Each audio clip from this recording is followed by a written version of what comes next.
बॉलीवुड की superhit film three idiots तो आपने जरूर देखी होगी, जिसमें ऑल इज वेल वाले फुनसुक वांगडू के किरदार को आपने हमने सबने खूब सराहा और यहीं से आमिर खान को मिस्टर परफेक्टनिस्ट का भी खिताब मिलता है। लेकिन आज के दौर में अगले ही फ्रेम में दो पोस्टर आमने सामने टकरा रहे हैं। एक पर मोटे अक्षरों में लिखा है विलेन या देशद्रोही, वहीं दूसरी ओर सीधी इबारत में हीरो या लोगों की आवाज और महान वैज्ञानिक भी लिखा है। इसी बीच जो सबसे ज्यादा नाम चर्चा में आया है वो है असली फुनसुक वांगडू यानी सोनम वांगचुक का। मेरा नाम शिवांग श्रीवास्तव है और आप देख रहे हैं द साइलेंट ट्रुथ का खास बुलेटिन देश दुनिया। ठंडी पतली हवा और सुहाने मौसम वाला लद्दाख, 90 का दशक, स्कूलों की दीवारें ऊंची और खिड़कियां नीची। छोटी सी खिड़कियों के बीच में एक नौजवान जो है वो सिर झुकाकर सोचता है और कहता है कि पढ़ाई जो है कोई रटने का तरीका नहीं है, जबकि समझने का काम है। यहीं से जन्म लेता है SECMOL यानी student educational and cultural movement of Ladakh, एक ऐसा कैंपस जहां सूरज की रोशनी और भारी ठंडक में भी मिट्टी ईंट की गर्माहट महसूस होती हो, जहां बच्चे किताब के साथ साथ बनकर चलना भी सीखते हो। साथ ही उनके आविष्कार जो पूरी दुनिया में चर्चा बन जाते हैं, सोलर कुकर, पवन पानी का गणित और अपने बूते पर चलने का कॉन्फिडेंस। बाद में यही मिशन सरकारी स्कूल और सिस्टम में सुधार लाने के लिए काम आता है। ऑपरेशन न्यू होप बनकर सामने भी आता है। गांव, टीचरों, प्रशासन के साथ मिला जुला इसमें प्रयोग भी होता है। सर्दियों में पानी बर्फ बनकर बेकार ना बह जाए, इसके लिए भी ये वैज्ञानिक हल निकालता है। प्रोजेक्ट का नाम हुआ आइस स्तूपा, जिसमें पानी को शंकुनुमा बर्फीले टावर में शेप किया जाए और बसंत या गर्मी के मौसम में खेतों से लेकर घरों तक पहुंचाया जाए। बाद में ये प्रोजेक्ट जो था, इससे जब गांवों में पानी पहुंचता था तो जो टप टप कर नल से पानी गिरता था वह पानी नहीं था, आत्मविश्वास था उन गांव वालों का। इस मॉडल को देश विदेश में नोटिस किया गया और उन्हें कई देशों ने अपनाया भी, और इसकी सराहना भी जो है वो पूरे देश में बहुत हुई। सीमा पर जवान हो या पहाड़ों में चरवाहे, सबको एक जुगाड़ मिला, सोलर हीटेड टेंट। दिन भर सूरज की गर्मी स्टोर हो, जिसके बाद रात में तंबू के भीतर सर्दी पर बार हो और गर्मी उस टेंट के अंदर बनी रहे। आर्मी के जवानों के लिए बड़ा काम आया। डीजल जनरेटर पर निर्भरता कम हुई और ऊंचाई पर ड्यूटी थोड़ी आसान हुई। इसके बाद 25 दिसंबर 2009 को एक फिल्म आती है। फिल्म का नाम होता है थ्री इडियट्स। इस थ्री इडियट्स फिल्म में मेन किरदार के रूप में जो सिनेमा स्क्रीन पर आमिर खान आते हैं वो नाम होता है फुनसुक वांगडू। फुनसुक वांगडू, ऑफ स्क्रीन पर सोनम वांगचुक। तमाम अवार्ड्स मिले, टॉक्स हुई, रिपोर्ट्स छपी और जमीन से होगा इनोवेशन, ये लाइन बार बार सब जगह चलती रही। पर कहानी यहीं नहीं रुकती है। ये कहानी फिर तमाम आविष्कारों के बीच हक और हकूक की आवाज बन जाती है। 2019 में धारा 370 हटने के बाद जम्मू कश्मीर के साथ साथ लद्दाख भी अलग होकर केंद्र शासित प्रदेश बनता है, बिना विधानसभा वाला। उम्मीदें और डर दोनों एक साथ होते हैं। डर ये कि जमीन किसके हाथ जाएगी, नौकरी किसे मिलेगी, हिम्मत, चरगाह, ये सब कैसे बचेंगे।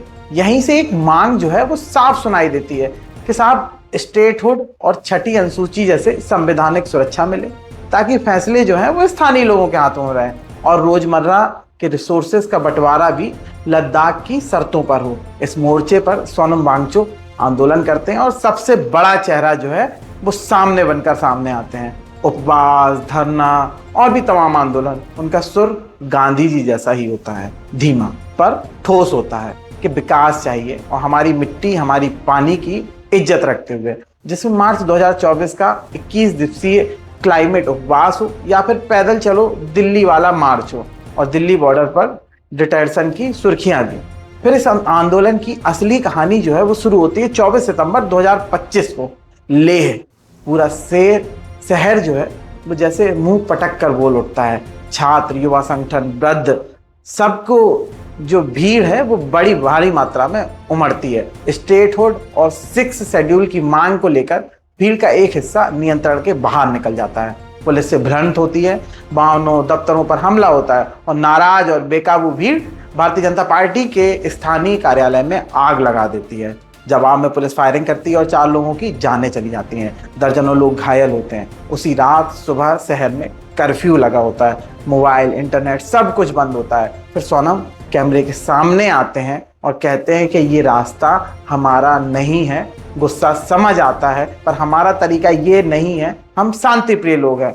और वो अपना उपवास भी जो है वो यहीं रोक देते हैं। हिंसा की असली कहानी जानने के लिए जांच की मांग भी करते हैं। इसके बाद कहानी जो है वो एक अलग सख्त मोड़ लेती है। तमाम आरोपों के बीच सोनम वांगचुक की गिरफ्तारी होती है। बड़े आरोप लगते हैं कि वांगचुक ने भड़काऊ बयान दिए, व्यवस्था भंग करने की साजिश रची और फिर एनएसए यानी राष्ट्रीय सुरक्षा कानून के तहत उन्हें गिरफ्तार कर लिया जाता है और राजस्थान की जोधपुर सेंट्रल जेल में भेज दिया जाता है। गिरफ्तारी के बाद प्रशासन की दलील होती है कि लद्दाख सीमावर्ती संवेदनशील इलाका है, पब्लिक ऑर्डर टूटा, इसलिए सख्ती जरूरी थी। परिवार और समर्थकों का ये जवाब आता है कि वो गांधीवादी तरीके से आंदोलन कर रहे थे और वही तरीका अपना रहे थे। अगर सबूत हो तो अदालत में रखिए, वांगचुक को ब्लेम क्यों बनाया जा रहा है? ये सवाल जो था ये सही भी था। उधर एक और कार्रवाई होती है, सेकमोल का एफसीआरए लाइसेंस रद्द होता है। केंद्र कहता है कि नियम कायदे का उल्लंघन हो रहा था, विदेशी फंडिंग भी आ रही थी और जो विदेशी फंडिंग थी वो आग भड़काने का काम कर रही थी, जिसके लिए सीबीआई जांच जो है वो जारी है। आंदोलन का पक्ष पूछता है कि यह टाइमिंग क्यों, जब सरकार जनप्रतिनिधि टेबल पर बैठने वाले थे। तारीख तय थी 6 अक्टूबर। जो भी हो, सच को कागज पर आना चाहिए। लेन देन, बैलेंस शीट, हर चीज सही तरीके से सामने होना चाहिए। इस बीच एक और नैरेटिव चलाया जाता है। वो नैरेटिव होता है कि वांगचुक का पाकिस्तान लिंक होता है। सोनम की पत्नी गीतांजलि सामने आती हैं और कहती हैं कि ये सब बेबुनियाद है। दशकों के काम करने पर ये दाग जो है वो ठीक नहीं है। उन्होंने देश को बहुत कुछ दिया, तमाम आविष्कार दिए, उनकी योजनाएं जो थी वो पूरे देश के लिए, लोगों के लिए, सैनिकों के लिए, सबके लिए लाभदायक हैं। जो भी यात्रा या कार्यक्रम थी वो क्लाइमेट और शिक्षा के संदर्भ में थी, राजनीतिक साजिश नहीं है। ये भी कहती हैं कि हिंसा किसने भड़काई, इसकी स्वतंत्र जांच होनी चाहिए। अब जरा कहानी को धीमे धीमे सुनिए।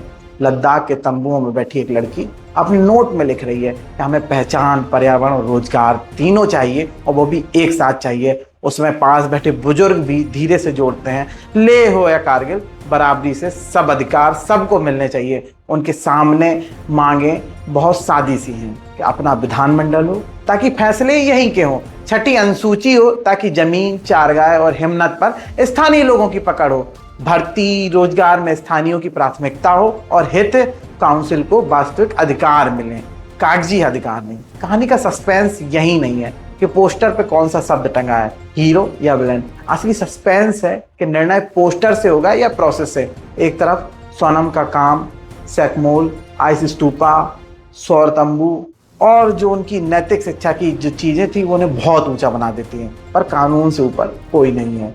दूसरी तरफ राज्य के पास कानून का बल है, पर उसका प्रयोग अनुपात और जवाबदेही से होगा, तभी उसे दमन नहीं कहा जाएगा।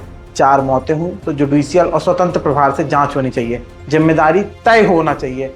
किसने उसकाया, कहां से आग लगी, फायरिंग क्यों हुई और कब आदेश मिला, सब कुछ जो है वो कागज पर होना चाहिए। और सोनम क्लोजअप में आज भी हैं, वही ओपनिंग के साथ, पढ़ाने वाले, बनाने वाले और जोड़ने वाले। उन्हें विलेन कहने का अगर हक है तो वो किसी को नहीं है।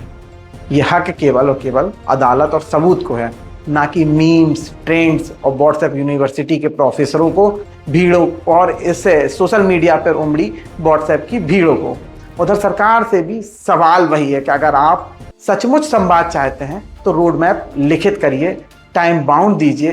कर्फ्यू शटडाउन से भरोसा नहीं लौटता है, भरोसा कागज और कदमों से लौटता है। सरकार से लद्दाख वालों की तय हुई अक्टूबर की मीटिंग वही धागा है जिससे फैब्रिक्स अच्छा बुना जा सकता है। अंत में कैमरा फिर टाइटल पर लौटता है, 3 इडियट्स, और उसकी फुसफुसाहट सुनाई देती है। एग्जाम वही पास करता है जो कॉपी नहीं कॉन्सेप्ट लिखता है। लद्दाख के इस एग्जाम में भी यही नियम है, कॉपी पेस्ट नैरेटिव नहीं है। कॉन्सेप्ट, कानून, भरोसा, लिखित गारंटी, यह वही तय करेगा कि दीवार पर टंगी की किस तरफ लगी है, हीरो या विलेन। एक बार फिर कहूँगा कि फुनसुक यानी वांगचुक को विलेन तब तक मत कहिए जब तक कि उनके खिलाफ कोई सबूत ना मिले, उनके खिलाफ अदालत ये फैसला न ले आए। मेरा नाम है शिवांग श्रीवास्तव और आप देख रहे थे द साइलेंट ट्रुथ। अगर आपको हमारा ये वीडियो पसंद आया हो तो इसे लाइक सब्सक्राइब जरूर करिए और अपनी राय जो है वो कमेंट सेक्शन में जरूर दीजिए। धन्यवाद।